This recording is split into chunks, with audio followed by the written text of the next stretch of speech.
కలవమన్నారండి, ఇద్దరు కలిస్తే బాగా ప్రభుత్వం వచ్చిందని చెప్పారు. అలా ఓకే అయింది. మళ్ళీ బీజేపీ వచ్చింది, బీజేపీలో కలిశారు. మనకి బీజేపీ గురించి ముస్లింస్ కి తీస్తారని చెప్పారు. లాస్ట్ టైం మనం వెళ్ళాం పోరాటానికి కూడా, చాలా స్ట్రైక్స్ అయ్యాయి.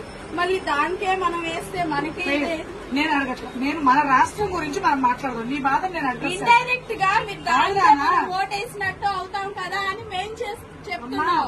అమ్మ, ఆంధ్ర రాష్ట్రంలోకి ఎప్పుడైనా నేషనల్ పార్టీని అడుగు పెట్టనిచ్చామా మన చరిత్రలో? ఎందుకు అడుగు పెట్టనిచ్చామా మనం? సబ్స్క్రైబ్ చేయండి. Please do subscribe to. Please like, share and subscribe to top Telugu TV. Top Telugu TV. Top Telugu TV.